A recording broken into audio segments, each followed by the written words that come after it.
And I'm the only one running for President of the United States who is advocating this system. 14,000 physicians supported, hundreds of labor unions and locals. Community groups across America favor this. But let me tell you what's happened to our politics. You get into the political debates, and my fellow candidates will say, well, this isn't practical. You'll never get it through Congress because of the power of the insurance companies. Now, I want everyone here to think about this for a moment, because this is a central point in this campaign. What kind of a President of the United States would anyone be if, even in the campaign for the presidency, they concede that insurance companies have more power than the presidency? I want everyone here to think about that, because that has real implications for where this country is going. Because if we concede that insurance companies are more powerful than the presidency, are arms manufacturers more powerful than the presidency, so we stay at war? Are oil companies more powerful than the presidency, so we stay tied to hydrocarbon-based energy? Are banks more powerful than the presidency, so you stay in conditions where people are losing their homes because of corruptions in lending? You start to think about this. And you know what? The presidency is an extension of the American people. It's called We the People. The people created the presidency. And I commit to you that that White House will belong to you. I'm ready, on behalf of the people, as the voice of the people, to take on the insurance companies, to rally the American people in the cause of health care. No one has a right to drain the pockets of the American people, holding them captive in a system that does not give them the care that they need while people are even paying for it. So I'm talking about a total different type of presidency, one that fights for the people.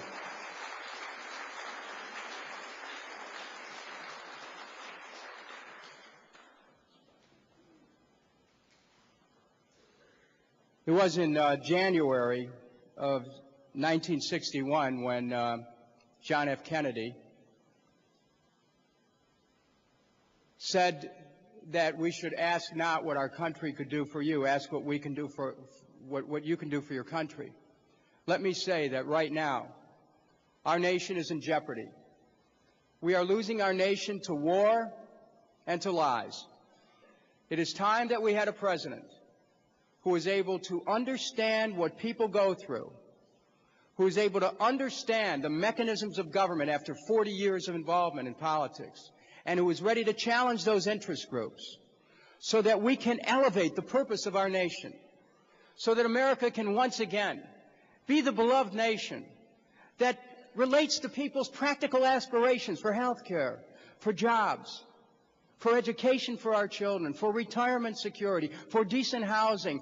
The kind of country that we can have can be barely imagined by so many Americans today, but this campaign is dedicated to calling forth the potential of America, the goodness of America, the resources of America, to be able to create the nation that shows that it cares for people. And your presence here today presents the challenge to this country as to whether or not we can be a nation of compassion, as to whether or not we can be a caring nation, as to whether or not we are ready to live by those words, government of the people, by the people, and for the people. That's the direction I will take this country. Thank you very much.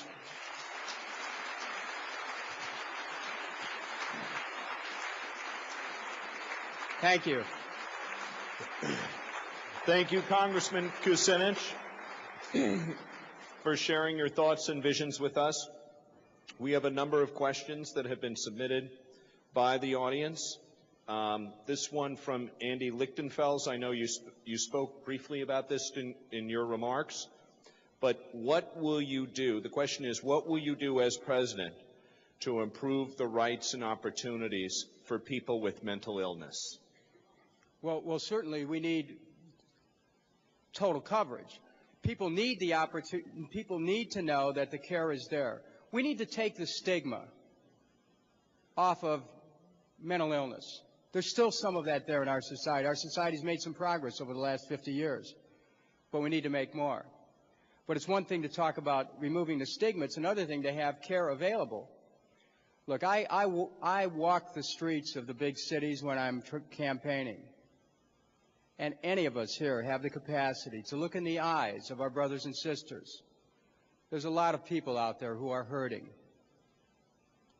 In this nation that at this time is so enveloped in fear, there's a lot of people who quietly are bearing a lot of pain, who don't have someone to talk to, who are experiencing various degrees of mental difficulties. And yet our society is callous about this. The system that I'm talking about will rapidly expand mental health coverage so that trained professionals will be there to provide people with assistance. We have to understand the relationship between mental health and physical health as well. Mind and body, you cannot separate the two when you're talking about the condition of health. We need to help people regain their capacity to live healthy lives, regain their capacity to have performance on the job that's unhindered by mental difficulties. And we have to do it in a compassionate way. And as President of the United States, I will put mental health treatment on par with any other kind of health treatment and lift it up through the bill I've talked about. I need to mention one thing, Ted, and that is I'm going to rally the American people to pass this legislation, to get the congressional support to pass this legislation, to create a Medicare for All program. That's how you do it. You have a president who reaches out and entrusts the people to move their members of Congress to get the votes. I mean, this is how FDR got the New Deal. He told the American people, give me a Congress that will provide for you a New Deal. And you know what? A huge turnover came in the 1932 Congress. I intend to take the same approach to lift up the conditions of health care in this country, which I see as being the #1 domestic priority. Thank you. Thank you.